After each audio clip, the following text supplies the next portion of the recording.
Well, Paul Turner, welcome to the ActsSocial Podcast. For those Thank of you. you, for those people who don't know who you are, I'm going to kind of give a little background of who you are and some of the things that you've achieved in your life. And of course, then we will go into your testimony and a lot of the wisdom that you are able to share with our viewers here. Paul Turner is a 30 plus year youth ministry veteran, podcaster, author, and curriculum writer. And he's also a coach based out of the Disciple Project ministry. He is married to Kim Turner from Birmingham, Alabama, and has 3 kids, Haley, Brian, and John.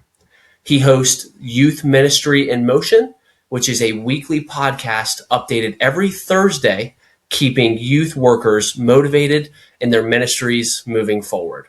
It is available on Spotify, Apple Podcast, YouTube, and Rumble as well. He grew up influenced by 3 youth pastors. The first led him to the Lord, the second gave him a love for Bible study, and the third gave him a heart for reaching the lost.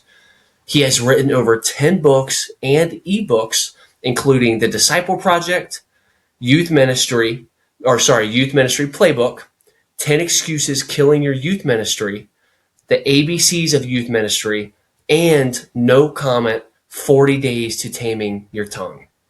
He also offers catalyst coaching for youth workers and writes curriculum for churches and ministries. Where to find him is at youthmenresources.gumroad.com, which of course I will leave in the description. And you can also find him on LinkedIn at Paul Turner 2. And of course, I will leave that also in the description as well. Paul, welcome to the podcast, brother. I'm looking forward to this and looking forward to kind of sharing your light and your wisdom. Man, I'm excited to be with you, man. Ryan, appreciate you having me. Of course, it is an honor. Well, Paul, an average teenager today has access to more information, more voices, and more influence than any generation before them. So why are so many of them drifting further away from God? Well, I think the answer is in the question, right? They have all the information. They have all the other influencers that they have in their life. And, they're just like, as a now older adult, I have to think back to when I was a teenager, and I go, the same things that distract teenagers today are the same things that distracted me when I was a teenager. We want to say, we'd like to claim that it's different. It's not. It's the same. Right. It's the same thing dressed differently. So is there more of it? Sure. Is there more access? Is there more opportunity? Is there more of everything to do that? Sure. But it boils down to, family. It boils down to, what these kids are being influenced by and the amount of, look, you used to just be influenced by the 5 or 6 friends or 7 or 8, 10 friends you were around. And now you're influenced by 1,000 people who think that you think they're their friends through social media, and they're advising you. So, of all these things. So I think that's the answer is why are they not? Well, it's the same reason that I didn't at some age, and said, look, well, I didn't want to, or there's nothing of interest to me there, or there's nobody that cares about me. And those were rare moments for me. But because earlier you said, because of these youth pastors I always had a reason to show up. Because these youth pastors saw to it that I had a reason to show up. And so I think that's, I think that's the deal there too, is that young people need a reason to show up. Yeah. Well, let's actually just touch on that as well. So you, of course, grew up under the influence of 3 different youth pastors who each gave you something completely different. You said one led you to Christ, one gave you a love for Scripture, and one gave you a heart for the lost. Which one shaped who you are today the most, and why? Well, probably the lost, because, and once again, that's not to throw shade on the other 2, but the thing that has lasted, and because of wanting to see, and you have to understand me growing up, that I was a lost kid. I grew up Catholic, but that wasn't anything to me. Maybe it was my parents who, brought me to Catholic church, all the things. And for me, I was just lost until I went to a camp in Florida and gave my heart to the Lord. And so, being lost, I know and understand what it means to be lost. And so, they always say, I've heard it said that, listen, you could be a great youth pastor at no matter the age, if you can still remember your 7th grade year. If you can still remember what life was like in middle school, you can still minister to teenagers. But for me, reaching the lost is always a condition I understand. I understand the confusion. I understand when a kid comes into church, does not know what's going on. What is happening? What is happening here? Why are people raising their hands? Listen, I'm from New York City, right? Okay, I grew up there. Look, the only time you were raising your hands in New York City is if you were being held up, which I've seen a couple of times. So, so when you saw people raising their hands, like, where's the gun? Like, what is happening? Why are we doing this? So I understand. I still understand the confusion that teenagers have when they walk into a place and they don't understand what Jesus is about. They don't understand what church is about. And so I still have a heart for lost people because I understood what it meant to be lost. Yeah. Wow. It's powerful. Well, take us back to the moment God called you into youth ministry. Was it clear and dramatic, or did it unfold over time? What did that calling, I guess, feel like? Yeah, for me, and I've joked with people when I was, I joke and say, look, I had 3 choices when graduating high school, really. I thought about going into social work. I also thought about being a professional bowler. Because I was a pretty good bowler. I was in a league. I'd won some trophies. I'd been in some good teams, and I showed some promise. And then the third choice was go be a youth pastor, and that's because that the people around me, those were my influences: camp counselors, youth pastors. Those are the people that impacted my life. I wish I could say the teachers impacted my life, but sadly they did not. I wish I could say that I had some sort of skill-based people who taught me how to fix things. I did not have those people. I grew up without a dad. So, from 8 years old on, I didn't have a lot of these other influences in my life to do that. So my choices were clear. Now, as far as was it clear? I think it's a little bit of both. There was one time I was in church, and before I really was checking out what I was going to do, we had a visiting pastor from Africa, and there was a prayer line, and I'd gone up just to get prayer, just to get some direction. I was probably 19 years old, something like that. And I can remember going up for prayer, and I can remember walking away, and I remember this pastor from Africa saying, young man, come here. And this is very, this everybody's doing whatever they're doing. And I come back and he says, do you feel a call to ministry? And so, he didn't know me from anybody. And so I said, well, I think so. And, and so my mind had to process that out of what that meant. And it was really more of a confirmation than it was an interruption of what that I was going to go do something else. And suddenly now I am faced with this prospect. It was more of a confirmation. I think there's always these little confirmations that I experienced as a young person where you had to look at the data almost. You say, okay, well, this person said this to me, and this, well, maybe I shared my testimony. I said, boy, you ought to go speak, or you ought to go. So hearing these little bits of information collectively probably set my course after all the influences that I've had. Yeah. And it's so beautiful how God uses even other people to touch your life and to, bring that calling forth. It's just so powerful. He literally, everyone around you can be a vessel that God uses, including yourself. And that's why it's so important to, not listen. That doesn't mean listen, blatantly to everything and take it to heart, but it also means to keep your ears open. Keep your ears open because God speaks and be open to when he does. So that's, wow. I love it. Well, 30 years, Paul, is a long time to pour yourself into teenagers who often move on and sometimes never look back. What has kept your heart alive in this calling when it would have been so easy to just walk away? I ask myself that question every day, Ryan? Ask that question every day, and I joke, but I made a promise, and maybe it's just my generation who feels this way, but when I made a promise to God, and I said, God, and here's what happened. My youth pastor, the youth pastor that really taught me about Scripture, the church and I didn't understand anything, right? So he got basically run out of the church, as some youth pastors get. They get run out of the church, and then he was going to go clean pools, and I was like, "What are you doing? I thought you were a youth pastor." Nah, I said, "I'm going to go clean pools." I went, well, I felt bad because I felt like I was rebuking him. I was like, "What are you doing?" I said, "Well, let me tell you something." And I joked. I said, "Listen, I don't, I wasn't joking. I was a little mad. I was like, well, you know what? I thought this was a lifetime thing. So you know what? I think I'm going to be a lifer. How about that?" And the Lord has held me accountable to that, by the way. So it's not like, say, Paul, couldn't you have done something else? Sure, I could have done something else and been miserable. I could have. There was really, Paul.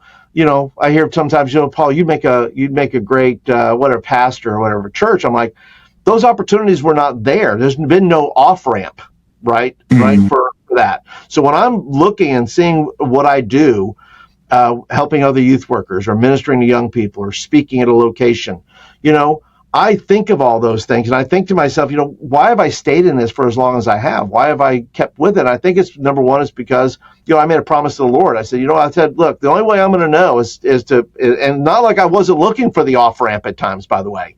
I was looking for an off ramp. Like, is this it, God? Is this? He said, nope, keep driving. I'm like, okay. So, I've stayed with it as long as I've stayed with it because I felt it was worthwhile. I felt like that's what the Lord asked me to do. That's the promise I made.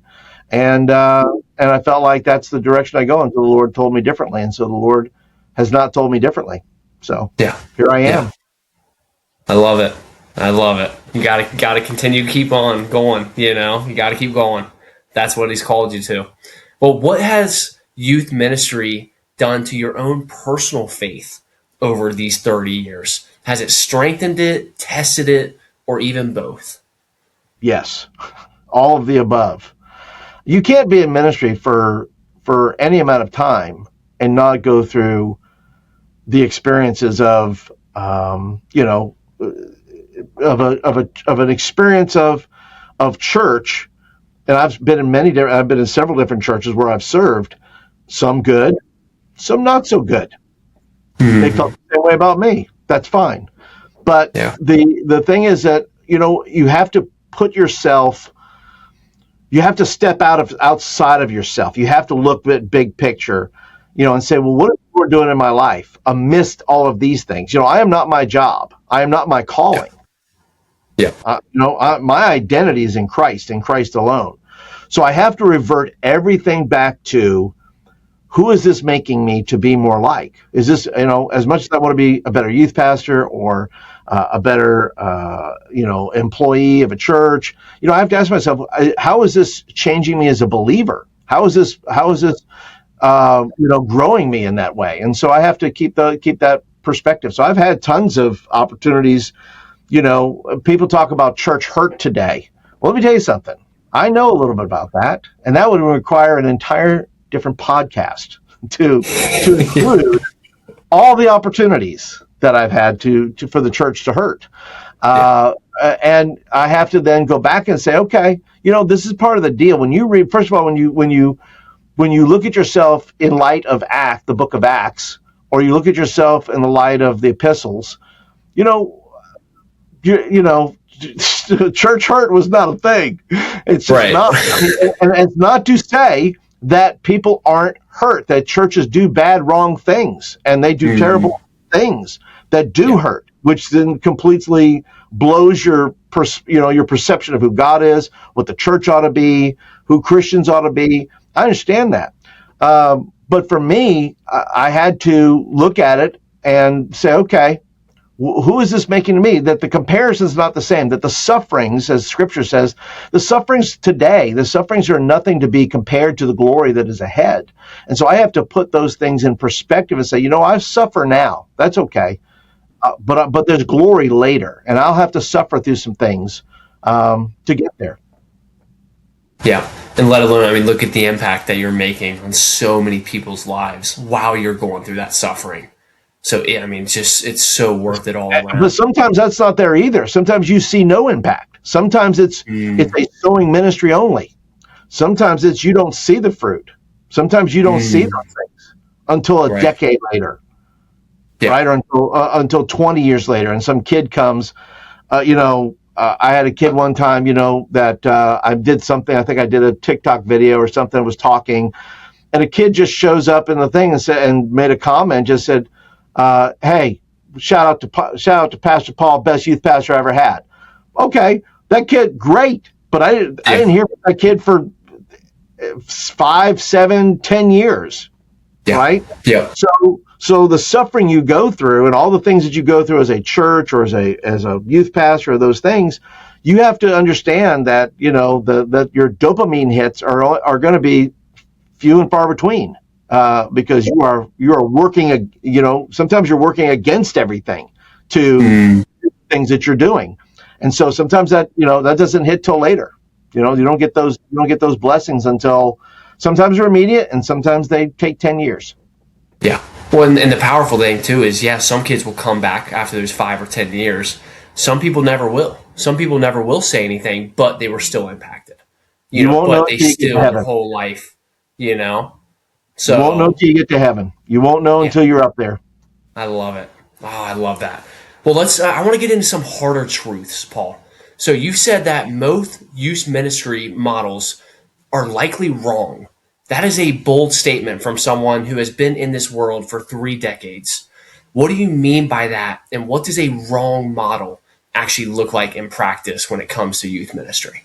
A wrong model, and why I say that models are wrong, is because most people are not authentic to their church.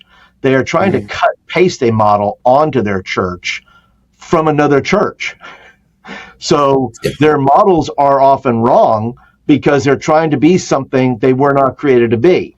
Now, you can get tactics, you can get ideas, but if you're trying to shift a model and lay that model over your youth ministry, I don't know how many times I've gone to a conference as a young man and I saw a model and I saw these things. Probably the worst thing I ever heard is, I remember, because a lot of things you go to, they're just sales jobs. They're selling you a model. They're selling you a product. They're selling you a way to do things. And I remember going to one where the red flag was this. That guy never shared one failure. Everything was a success. He only shared success stories. That's a red flag.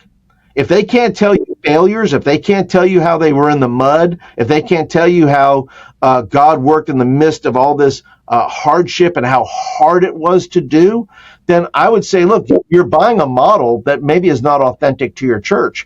You try to go back and say, well, I'm going to implement X model. Well, X model wasn't made for your church. X model was made for that church. And that's how they're doing it in their town, in their city, in their congregation.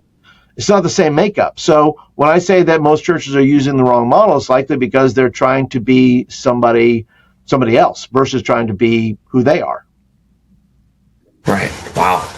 Well, there is a real tension between discipleship and entertainment in the youth ministry today. Where do you see most churches landing on that spectrum, and what is the cost of getting it wrong? Well, listen, like I said, people want to be, they want to be Stephen Furtick, right? They want to be, Louis Giglio. They want to be, pick your model, right? The more bigger, and now it's even worse, right? So in my day, right, you had, purpose-driven church, and you had, all these different mega churches. Tommy Barnett's church out in Phoenix, Arizona, for me. There were these models that you had and back then, entertainment was not, you had a lot of guest speakers. There was a lot of personality driven churches, and there still are personality driven churches. They've gotten better music. that's the thing. They've gotten better music, better visuals, better social media, better. There's a lot of better there. And what you don't see, the things you don't see behind those scenes is whether or not any of these people that are in these churches, once again, no shade on these churches. If they're reaching people for the Lord, that's great. I'm glad that they're baptizing 1,000 people in their lake or whatever they got out there, right? I'm happy that they're doing that. But I want to show me the kid that gets baptized and is in your church 10 years later because you have a system of discipleship that has kept them there when they could have went elsewhere. Show me those things. And once again, I'm not saying there aren't churches that don't do that. I'm saying I don't know of any. They're out there, but like you said, the problem with entertainment and what people want, I don't know if there's once again, it goes back to authenticity, right? Our kids coming to know the Lord, are people coming to know the Lord, and if you get discipleship wrong, it's the bottom line is that they're simply not going to be there, or they're going to be there and be ineffective. They're going to be disengaged. And that church is going to age. It's going to go to another generation. And then you're going to have adults who did not do things that were supposed to be discipleship driven. Then your adult leadership is now those people who then that whole thing breaks apart. It just breaks apart if you're not building it that way. So the cost of not doing of leaning into entertaining and getting them there, the cost is of not having the discipleship or the system or the process of discipling others is that the cost is you won't have a church that makes disciples anymore. You'll simply have a group of people who love to show up because they feel good about it. But that has nothing to do with the gospel. Yeah. And this very well could be that direct correlation to, a lot of people being a lukewarm Christian. They're very surface level Christian, but if you take a look at their fruit of their life and you take a look at their everyday activities, it's quite the opposite of what a Christian is made out to be through the Bible and through Scripture. Sure. And once again, it's an age-old question because it's not that there's plenty of churches who who relied upon speakers or revivals or whatever stunt they had going on. And it was great. 1,000 people showed up, and not one of them came back to your church because you didn't have a follow-up system. You didn't have a way to put them in. So the model is always there. It's always a thing between entertainment church can be entertaining, but if you don't have a discipleship process, if you don't have a way for people that once they come to know the Lord to move forward, it's always been that way. It's nothing new. Mm-hmm. Yeah. Well, you wrote a book called 10 Excuses Killing Your Youth Ministry. What is the most common excuse you hear from youth workers that is quietly destroying what they are building? Well, I like to call excuses ninjas in the darkness waiting to kill your dreams. That's what they do. Because when you make excuses, you're simply kicking the can down the road, and that time clock of whatever it is you're supposed to be doing, and then you find out that that the thing didn't happen. Well, the thing didn't happen because you chose not to do it, or you chose not to practice it, or you chose not to implement it. And I find that the excuse that people give is I don't have time. And the problem is that there's more ways now to waste time than there's ever been. Whether that's doom scrolling, whether that's just constantly watching videos, whether that's I have to go entertain myself, whether that's streaming on, watching, binging your favorite show. Okay, that's fine. But you don't get the time back. And you don't get to say, I didn't have time. I said, no, you have time. You just don't manage your time. You don't manage your time very well. And so you don't have now what you hoped you had because you did not put the effort in for the time that you were allotted. Everybody gets 24 hours. Everybody gets 7 days a week. Everybody gets 30 or 31 days a month and 365 days a year. Nobody's cheating you. right? Nobody's giving you less time. You are having to manage the time that you have. And if you're not managing your time and you're not investing that time into the things you should be, whether it's your youth ministry or your personal devotion time with the Lord, or with your family, and say, look, family, planning your family vacation. If you're not doing those things, then those things are not going to happen. So the excuse that I hear a lot is that I don't have time. And that's, by the way, if you're most youth pastors are volunteers. They're volunteers. They're paid. And so I'm talking to them. I say, look, I'm not talking to you. You can only do what you can do. So I don't want to put any guilt upon volunteers or part-time youth pastors who have working a 40-hour-a-week job, 60-hour-a-week job, and then showing up on a Wednesday to do this. I'm not talking to you. You have to manage your time in different ways. I'm talking to full-time guys who have office hours or whatever they're doing, that they're not managing their time well, and so they have what they have. I love it. Well, the metrics versus ministry question is one you have addressed directly. Has the numbers game distracted the church from real discipleship? And if a youth pastor is listening right now who has been chasing numbers, what do you say to them? Well, a youth pastor has to change number. Well, a youth pastor chases numbers for a couple of reasons. One is because they have to.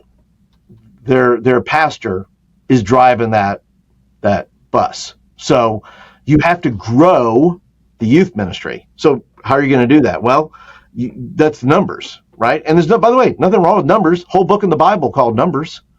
I mean, I had somebody tell me one time, they asked me a question, said, Paul, how many disciples were there? 12. He said, how many were in the upper room? 120. I said, why do we know that? I said, no. Why? He says, why do we know that? I said, I don't know. He says, well, because somebody counted. So there's nothing wrong with numbers in and of themselves. It's okay to count how many kids you had, which, by the way, in some churches, that was the next question. That was the lead question that was asked at the next staff meeting. How many did you have in youth group? So if that's the lead question, guess what? You're focused on doing that, right? You're focused on having to grow and have to come up with new events and new things. Nothing wrong with that. You have to do that. The second reason that people will chase numbers is ego. They do it for themselves. I need more people and more eyeballs in here. I want them here because that validates me. It validates my calling. It validates the work that I'm doing.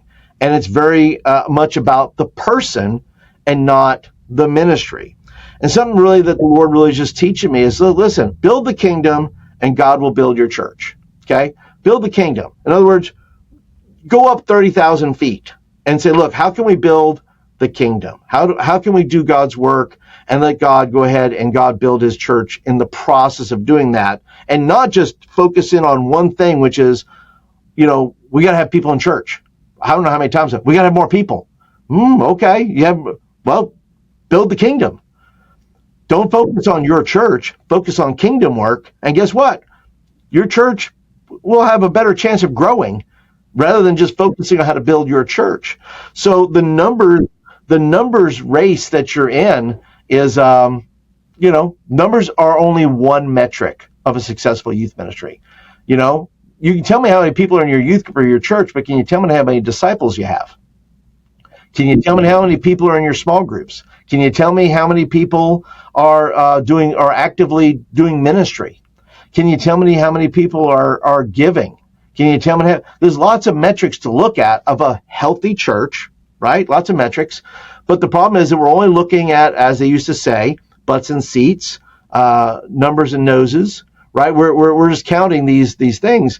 So, that's once again, age old. It's how many versus, it's what do I say? It's more. We're focusing on the more, not on. We're looking on quantity versus quality. So, yeah, I love it. Well, Paul, you of course work with teenagers every single day.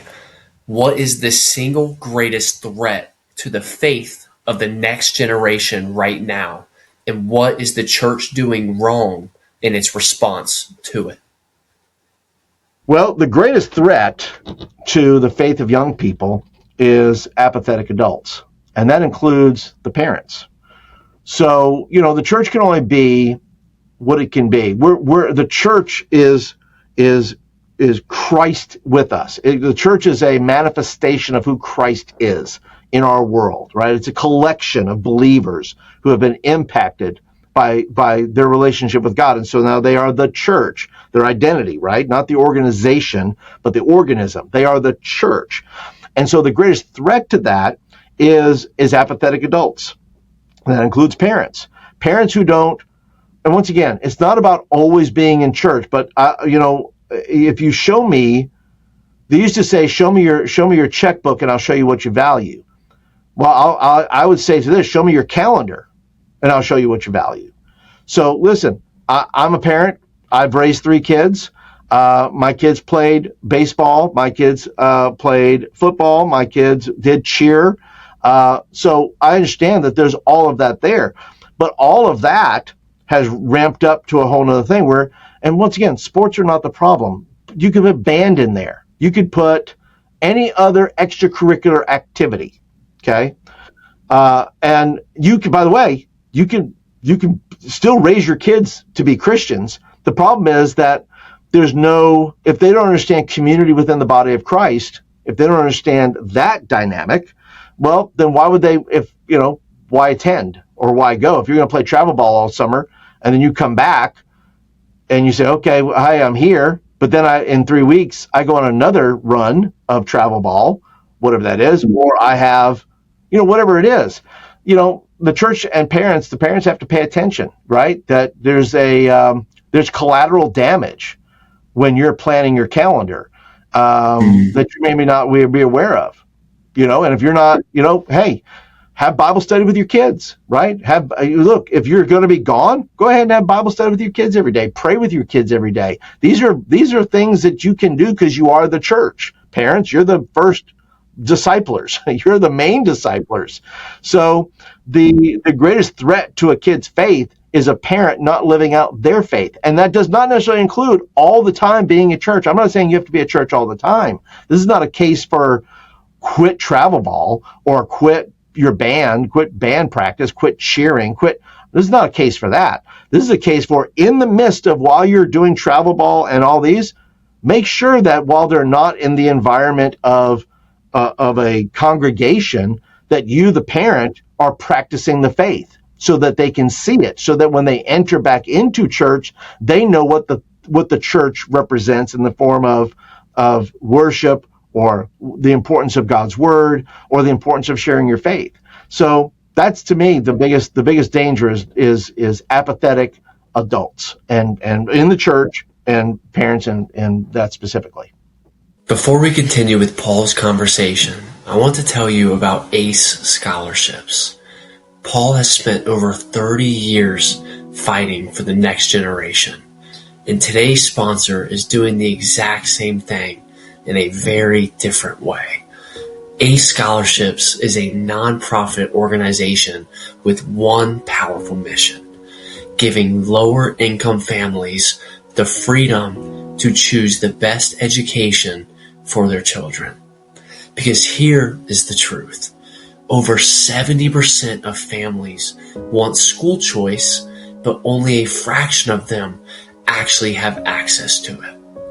ACE Scholarships is changing that.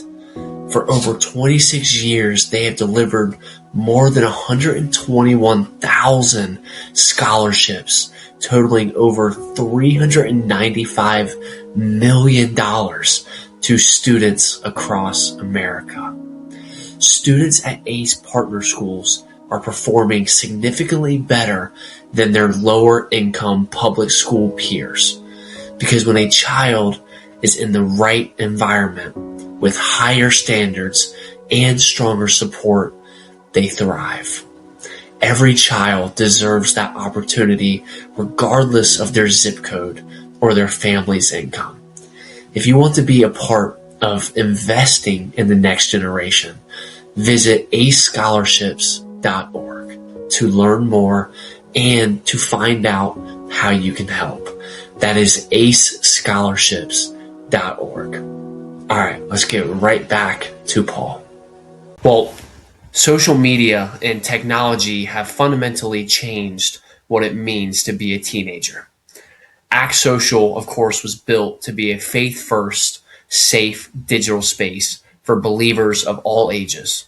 What do you see social media doing to teenagers spiritually and relationally? And why does a platform built on faith and community matter for this generation that we're in? Right. And, I don't want to, bore the listeners here, but the fact is that we hear all the studies. We hear all the things that social media is depressing. It causes anxiety. It's creating these young people who are experiencing this kind of dissonance where everything that is real is inside their phone. And everything outside is a danger to whatever's in here. I know I must keep this. This is what I need.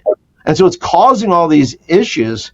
And so when you have a platform, to be honest with you, that is, and I mean this in the best way, that has guardrails on it, that limits its scope of what is in your rhythm, your algorithm or your feed or when you're being on ActsSocial, when I'm there, I'm met with a prompt and it tells me, okay, Paul, who has made an impact on your day? Well, I can do that, and I can do a prayer request, and I can do a gratefulness, right? I'm led for gratefulness. So that's an entirely different thing than any other type of social media that kids are involved in. And so, when a young person is using social media, if it's not even comparable, because ActsSocial limits you in the best way possible to focus on certain things versus other that wants to feed you 1,000 different things. So that's the crux of the matter, in that there are no, for as much as companies want to say they're doing stuff for kids, they're doing some, but clearly not enough. Right. And social media is a complete double-edged sword. On one side of it, you can gain and learn from so many people from around the world that without social media, you wouldn't even have access to. But the other end of it is you're now consuming whatever they want to throw on your feed. You might watch a beneficial video and then the next two videos are completely toxic for you to consume. They're sinful. They're, leading you to temptations and, guiding you away from the Lord. And it's everything that you consume. It's crucial in your walk of faith. This is why we read the Bible, right? Because we're consuming the Bible. We're consuming the words of God. And so it therefore allows us to transform ourselves to be more like Christ, to better ourselves. And in the opposite way, when you consume things that are away from God, that are pulling you away from God, it pulls you in that other direction. And I think so many people, like you kind of mentioned, they're doom scrolling, or they're just going through this content like it's just entertainment. I'm just having fun, not realizing long term what they're doing to their mindset, their values, their morals, their perspectives on life. And it's scary because it's very overlooked and it's so powerful. Yeah, it's a thing where and it's no different. Once again, the teenagers are teenagers. They're adolescents, by the way, too. And this was years ago. Where adolescence is now, it's now extended, to almost 27, 28, 30 years old almost. To now we have where we get the term man-child, where we have man-children, right? Adolescence extended, and so social media wants to extend it even further. Continue to be a immature child. Don't grow up. Here's all these things. Here's all this fun stuff we're going to throw at you. Here's all this entertainment we're going to give you. Here's all this other things we're going to give you. And once again, things like ActsSocial. Listen, if you're a believer, if you're a Christian student who wants to dial in to just Christian things, well, listen, mature students can change their algorithm, right? It's not beyond them. It's not beyond their to say, look, I only want to see this and this. It's what they're clicking on, right? So we're clicking on these things. So you're going to get these things. So, and they can say, hey, look, I don't want to see these things. So there's mature believers can use social media and only get Forrest Frank videos. Okay. If that's all you want, that's all you need. Immature believers, well, then that's a different ballgame. So you have both mature and immature and Christians using social media in different ways. Mm-hmm. Yeah. Well, a lot of teenagers are walking away from the church the moment they graduate. In your experience, what is the real reason behind that? And what does genuine discipleship look like that actually sticks and lasts? Well, I find that life is a great teacher. And once again, we have a great story in the Bible, in the prodigal son, who left his family to go out and experience the world. And I don't know what adults want in this sense, or even a pastor wants. Well, they're going to go to college, and even at Christian colleges are different, right? They're going to get taught things today that they were not teaching 20 years ago or 30 years ago. So, leaving the church, right? There may be a time and a season where they are gone, right? Where they say, hey, I got to go test out all these things that you've taught me as to whether or not they're true or not. They're going to compare philosophies. They're going to compare ideologies. They're going to compare. And by the way, they're doing that on social media already. They're doing on social media what they would have normally done when they left to go to college. So now they're getting the whole thing, right? Before they got it immediate. The other way, they had to read books, or they had to watch TV, or they had to go rent a movie, or there was other ways that they had to get access to that. But now what's happening is simultaneously they're getting this information that they would normally get out, in addition to going and leaving the church or what their parents taught them. And so all of that has to be tested. Otherwise, it's not going to be real anyway. If their faith is never tested, if they're never in a situation, well, then, how would you know if your faith was real or not? So as much as we've seen, there's that thing where they go out and then they go, 4 years and they're 25, 26, 27, they're getting married later, these young people. They're foregoing marriage till much later in life. I can speak to that because my, 2 out of my 3 kids have held off. I'm like, okay. So it used to be where you thought, oh, they're going to get married, they'll get kids, and they'll realize the importance of church. Well, not so much. That's once again that extended time of, hey, we don't have to get married, we don't have to do whatever, so we don't have any responsibility, in that regard. So exactly. I think the church has to recognize that kids are going to leave the church. That doesn't mean, by the way, you stop ministering to them. I mean, it's out of sight, out of mind. Every church, you don't have to have a youth group if you're a church, but every church should do youth ministry, right? If you have a bunch of young adults who have left and now you're at a church with no young people, well, get some people in your congregation to write them at college. If they decide to join the military, have them write letters to them in the military. Once again, just because they're gone doesn't mean you're off the hook as far as ministry. You can still find ways to minister to these young people that are no longer in your congregation, but are out doing the things that they're doing, whether they're Christian things or not Christian things. You can still have an impact, on their life, especially when needs crop up. When they need, certain things, books for college, or however you wish to assist, these young adults, or buy them a food card for their college, or, buy their, help them with their meal plan, or send them snacks, or, whatever that is, so a lot of churches, though, just simply don't have that infrastructure. They don't think long term. They think, what is now? They don't think, how are we going to take care of this kid when they graduate high school and they go to college, or if they're skill based. Let's say they go to a skills college where they learn how to do whatever they're going to do, mechanics or whatever. Well, guess what? Just because they're no longer in your congregation doesn't mean you still can't do ministry for them. Just because they're not in that setting, you have to be creative, and that's where the church has to be creative to, minister to these young people once they're not in the congregation. But also, I would say this: if you figured out, one of the things I try to do with students and have done all through the years is found ways to make them a part of the church, right? That's part of the discipleship process, giving them a reason to show up, right? I've had kids, I've had kids co-preach with me in church. They would do the first part of the message. I would do the second part. I'd had call kids and have them do offering in church. I would have them have roles and responsibilities. So if you're building roles and responsibilities, you know what? It's much easier to leave a church you were never really a part of than it is to leave a church where you were doing ministry and you are part of that congregation, not just in the youth group, but you knew the rest of the body of Christ and you were connected in some way to that body. It's a lot harder to leave. You can toss the memories of that crazy youth group night, but it's harder to toss the memories of that you are a part of something, that you belong to something. And so that's part of the discipleship process that churches have to figure out. 100%. 100%.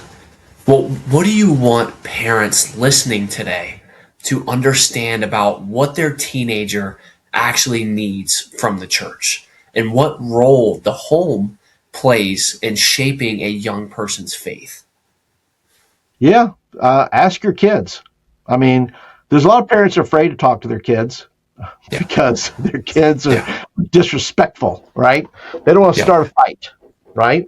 But there's ways you can talk with your kids and to bring up creative conversations about what they need. Ask them, hey, if you were to plant a church, what kind of church would you plant?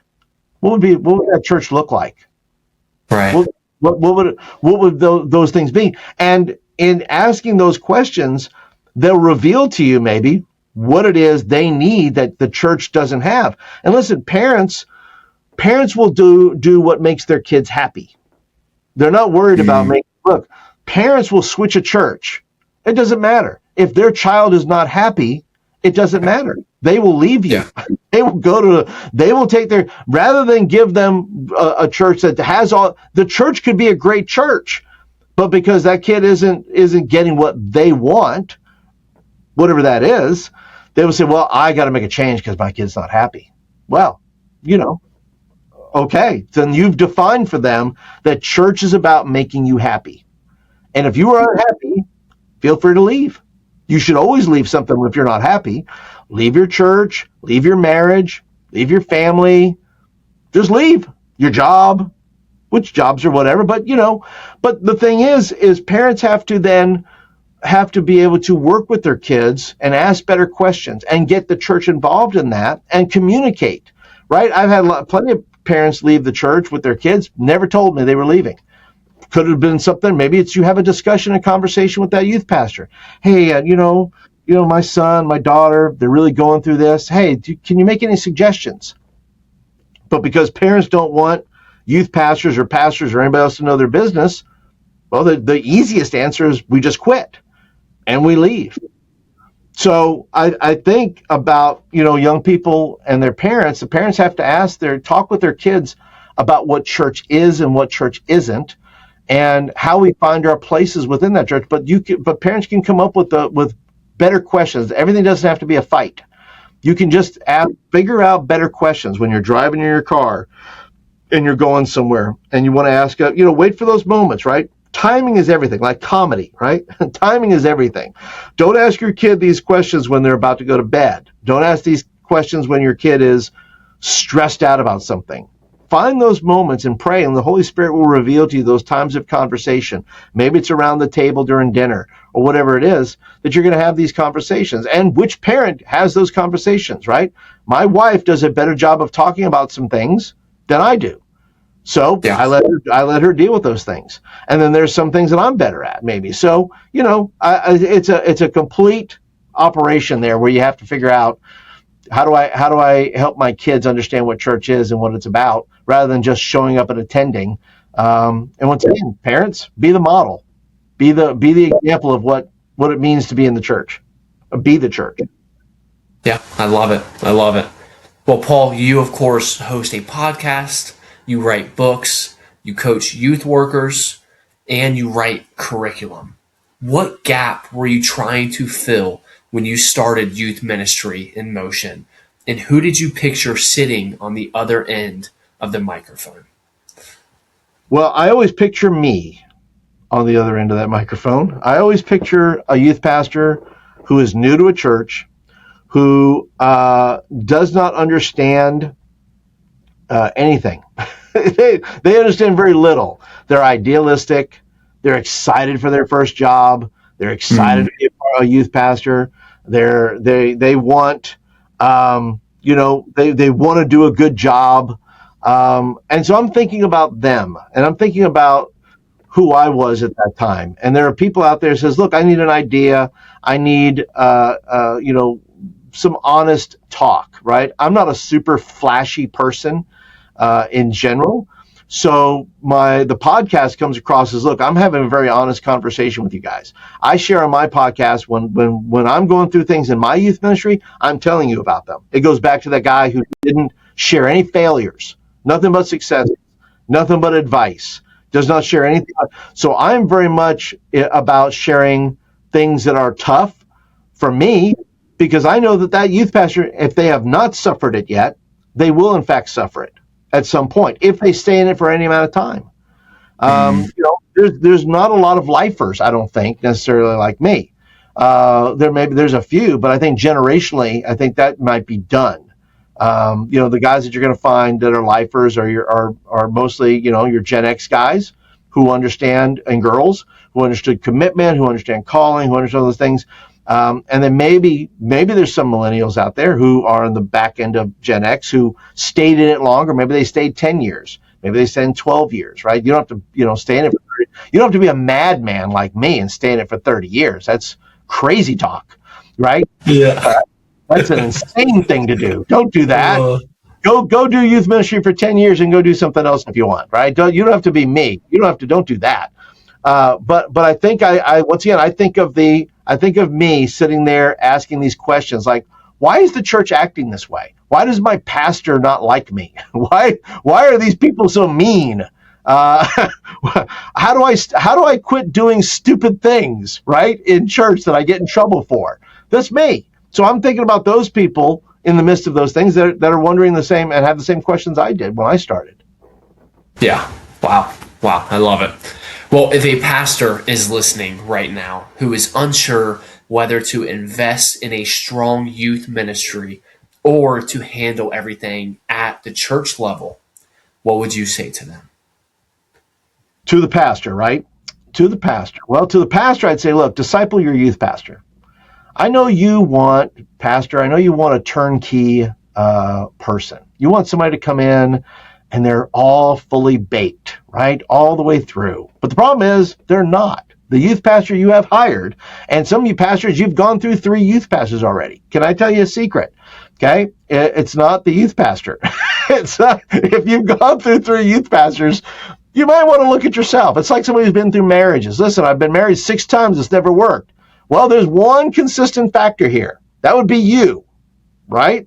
So you have to do some homework on yourself. Disciple your youth pastor. Have lunch with them. Talk with them, not at them. Dream together. Stop hiding in your office from them because you're afraid of them, because they're different from you. You have to be able to sit down with your youth pastor and not just talk about stats. How many did you have last week? Why is so-and-so complaining, right? Half the time, youth pastors are getting bad news from their pastor because somebody's complained or whatever. Well, newsflash, if you're with your youth pastor and you're walking with them, guess what? They're going to stick around longer. If you're distant and you don't care, guess what? They're picking up on the fact that you don't care. You don't care about their journey. You don't care about their calling. You don't care about their family.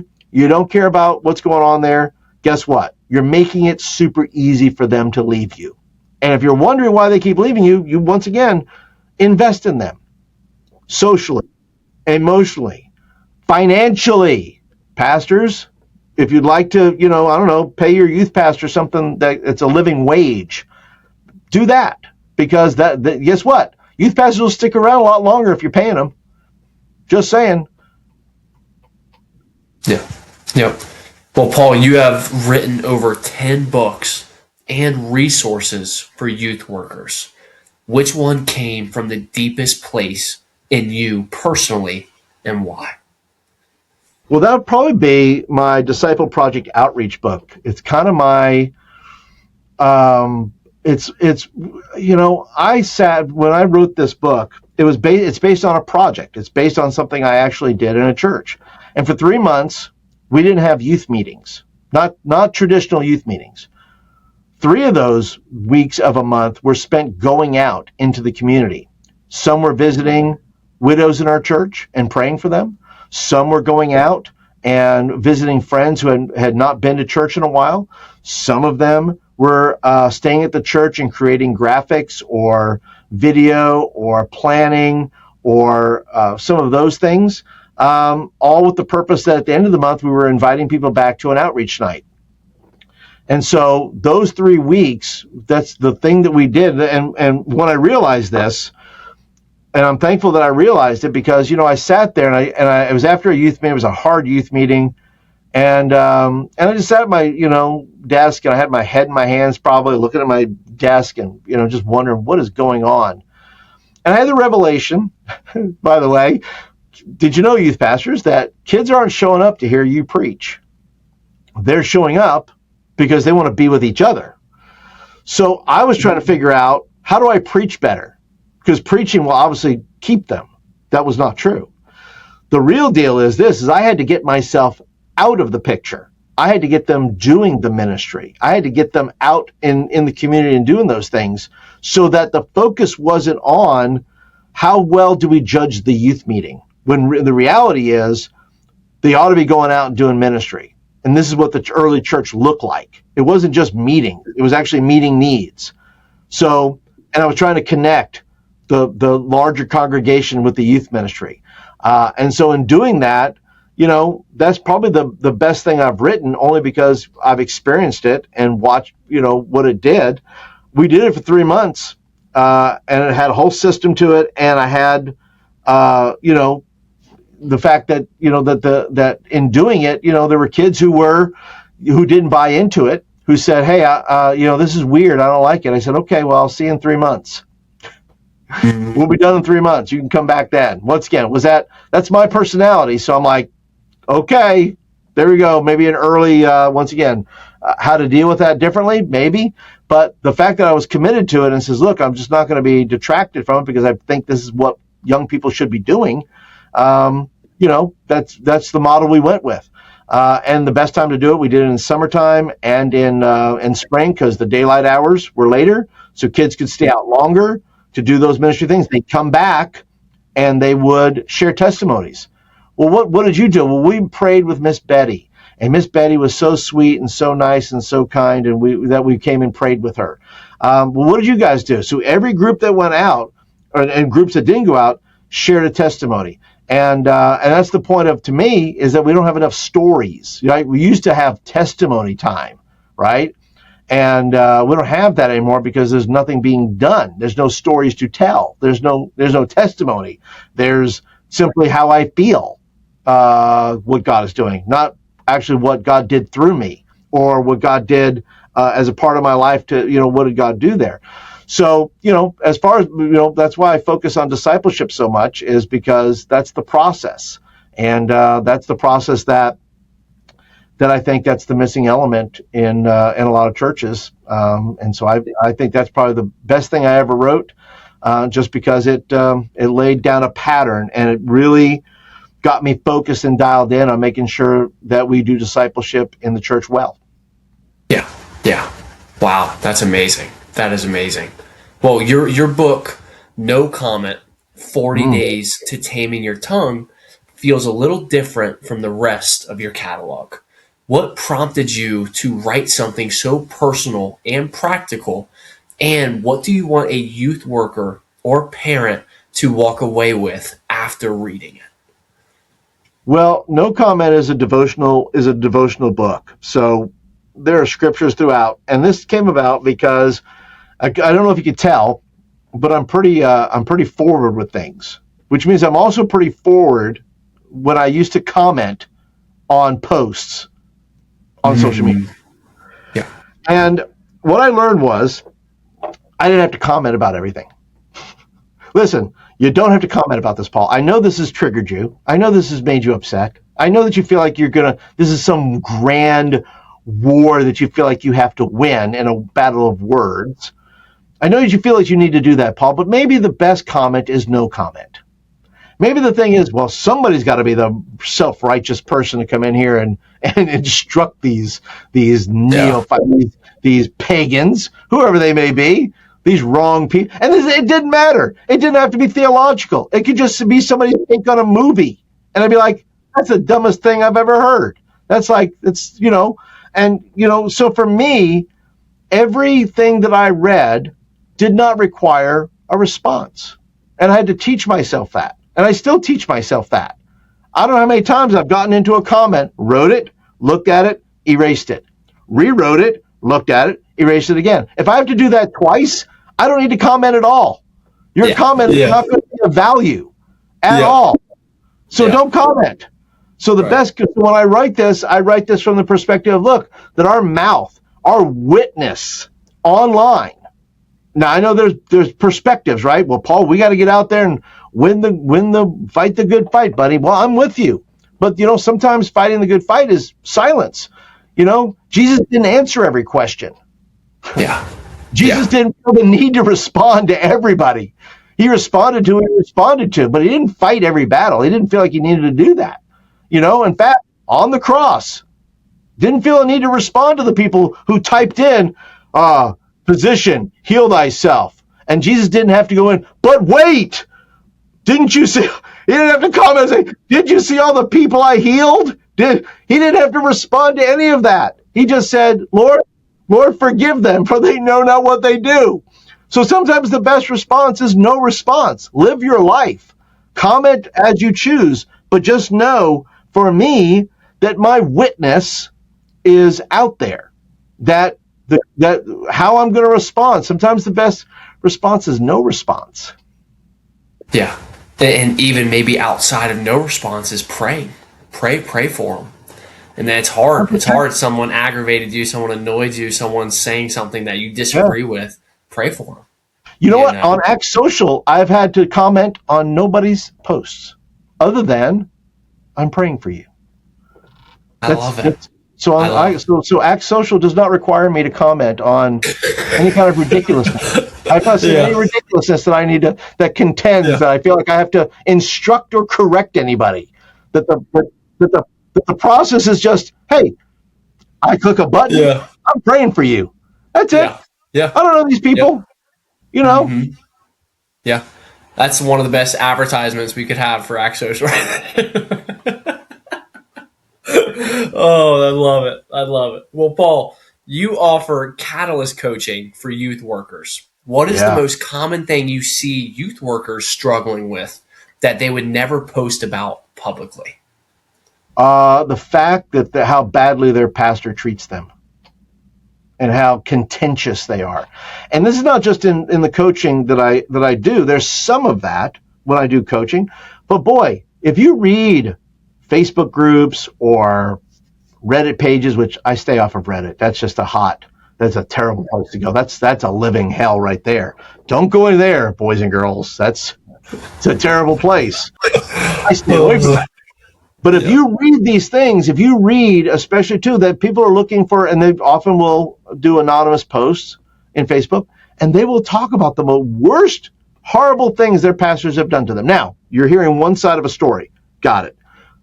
But there's truth to it. There's no way they're posting this just because to be hateful. They're posting because they have no resource. They have nowhere else to go. They can't tell the board.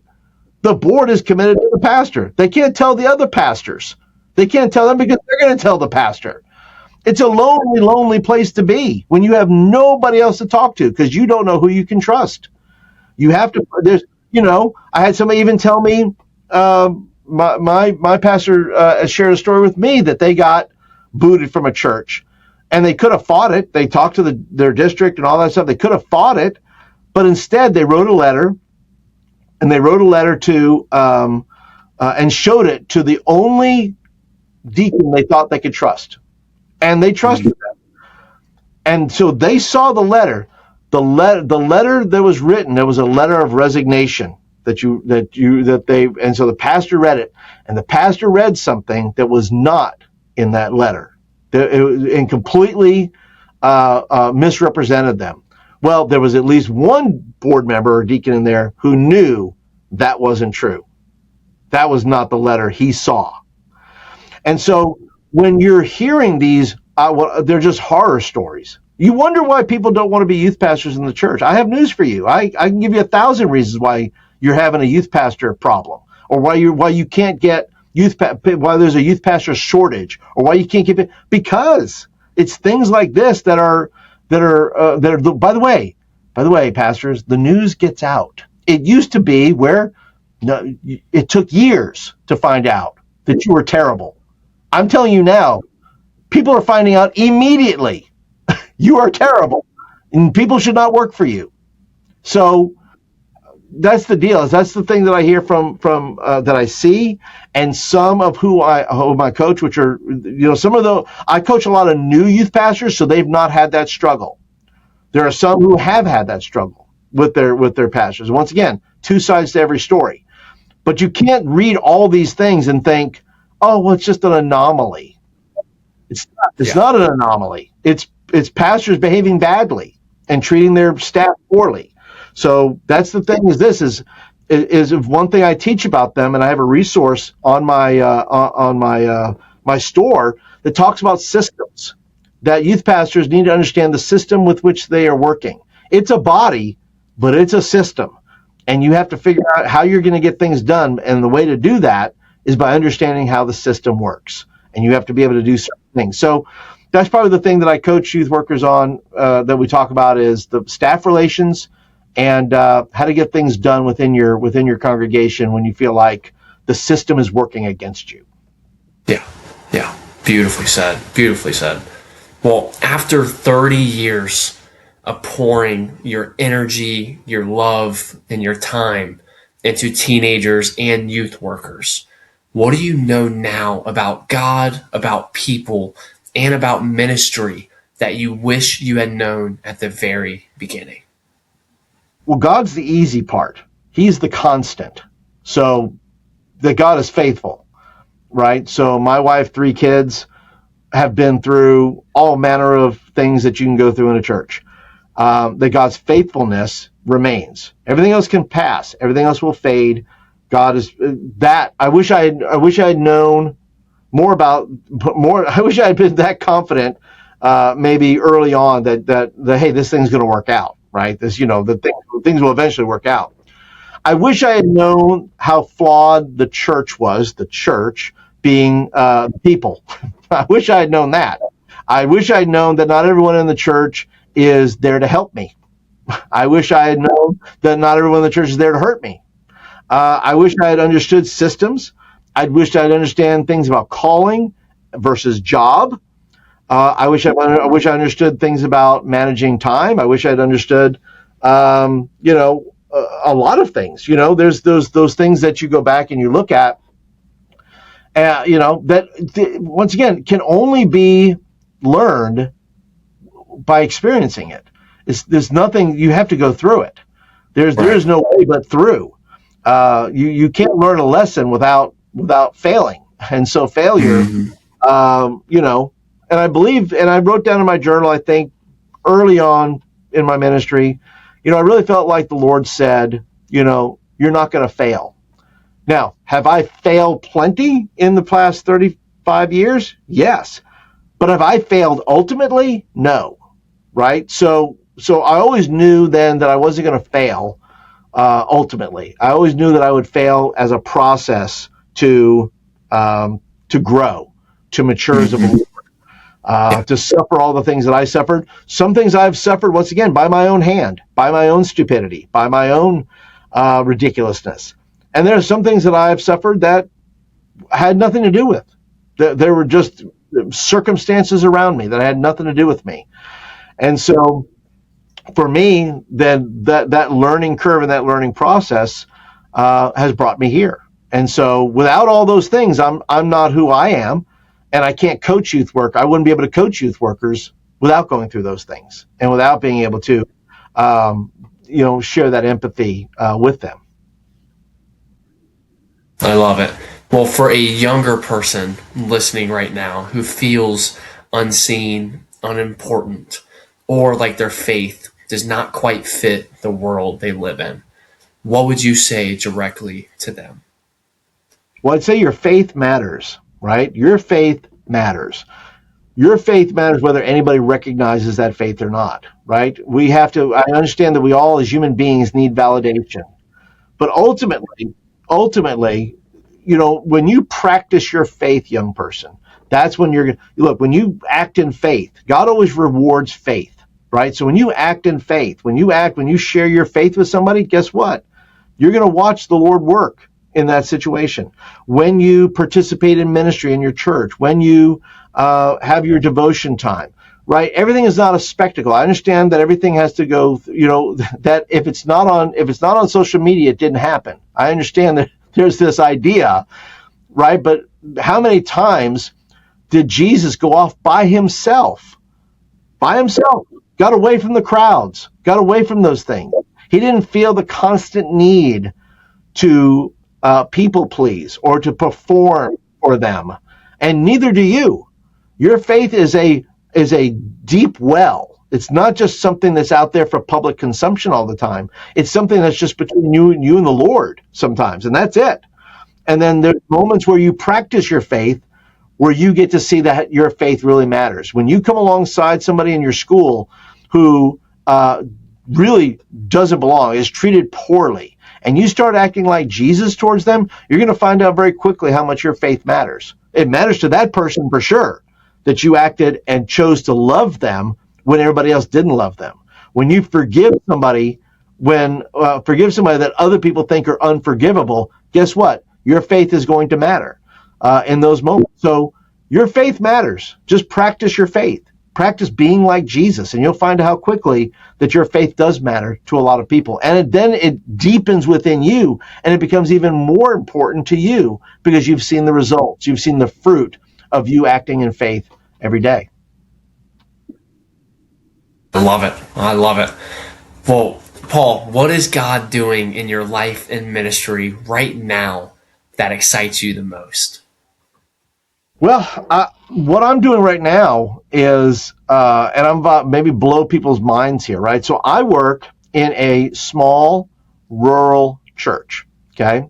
Older congregation. We're talking about 70s up, okay? And just this past year, unfortunately, we don't have a youth group per se. We can't sustain one, and there's reasons for that, right? And so in doing this, I am now moving. I start teaching this Sunday. I'm teaching a 3-week class on what does intergenerational ministry look like. And so working with our older congregation, once again, I said earlier, you don't have to have a youth group. Every church does not need a weekly meeting youth group to be the church, but every church can do youth ministry. And so in doing this, I'm teaching them how to do youth ministry without a youth group. This is where you take away the net, right? Youth group is a net for a congregation because we don't have to deal with those children. They're over there in their silo. We don't have to worry about them or those young adults. We go to our adult Sunday school class and eat finger food or whatever we're doing over there, right? It's fine. But the problem is when you take away the net, those safety nets, and now you're on the hook. Now we have to figure out what that looks like to do ministry, because we're still called to do ministry. We're still called to talk and reach young people in a way that doesn't necessarily result in having a weekly youth group. That's just, you can still participate by meeting needs in the community. And so as I'm teaching them for the next 3 weeks, this is the interesting part. There's a whole plan that I put together. Once again, I put together my plan. I have no idea if it's going to work, by the way. No idea. It's completely by faith. I'm drawing upon the 35 years of experience of programs and things that I've done that worked on an intergenerational level, and then I'm taking it and making that the main process now versus being an extra thing. We're making it the thing. And so we're putting that together, and that resource is also available in the store if you want to download it, just see what I'm doing. It's free. And so in this case, the most exciting thing is to see how people respond. I've already gotten, my pastor has signed off on it. My pastor, he is, once again, this pastor has worked with me in the process of all those things because I want to help the church. I don't want to just help the youth ministry. I want to help the church understand what it means to do youth ministry in 2026 and how they can be a part of that process and enliven their faith in doing the things and seeing young people ministered to. And that comes through them, kids participating in their Sunday school, becoming the whole thing is like young people coming into their Sunday school class, them coming in and being a part of men's ministry and women's ministry. We're going to send out monthly boxes to the students that we do have who are kind of on that 5th, 6th grade level. There's one, maybe 2 or 3 or 4 that we have that are kind of lingering out there that we want to be able to minister to them. So on a monthly level, we're going to send them a package of stuff like for school coming up. We send them a little box, like a little Amazon, right? Who doesn't like packages at their door? And I have listen, you can ignore a text. You can't ignore a box on your porch. Okay? Yeah. You can ignore an email. You can't ignore a box on your porch. It's there. Okay. Yeah. And so we're going to send them a monthly box for this quarter. Every month is going to be themed out. The older people in our congregation are going to write notes and put them in there, encouraging them and saying, hey, you can make it.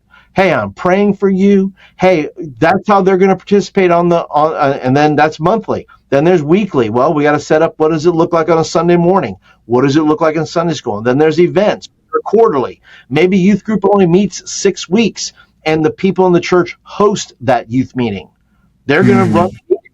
So that's every 6 weeks. And then we do yearly stuff, whether it's Christmas, back to school, end of school, any of those things. So the process that I'm in now is very much new territory for me in regards to what my assignment is, as to what I do as a pastor and how I facilitate youth ministry without having a youth group.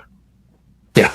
Well, that sounds just wonderfully exciting, Paul. That is awesome. Awesome, awesome. Well, Paul Turner, where can people find your podcast, your books, and connect with everything you are currently building, as you kind of just mentioned right now? Yeah, if you want to keep up with my shenanigans and the things that God has placed upon me, and if you love hearing about if you like included, by the way, I know people love to doom scroll. By the way, if you just come to my podcast, I'll tell you the truth. I'm not, I'm going to tell you what's going on. I'm not hiding anything. Okay, it's all out there. Some of it is sad, some of it is great, right? I share both, but it's not just one thing. It's how I'm working through this, and maybe that gives some, help to the people that are listening. But you can find resources, gumroad.com/youthmenresources, and I'm sure there'll be links down below for that. You go there. There's all kinds of free guides for youth pastors to how to do youth camp, how to design your room, all these various resources you can get a hold of there, as well as curriculum, 3-week, 4-week, 6-week curriculum you can do with your students. And then if you want to join the newsletter, I do have a weekly newsletter that I do over on LinkedIn. And that's just linkedin.com/PaulTurner2. And that's TOO, not the number 2. So you can go over there, find my newsletter, and sign up over there. Awesome. And of course, I will leave all his links in the description. They will all be right down below for you guys as well. Paul, this has been an absolute pleasure.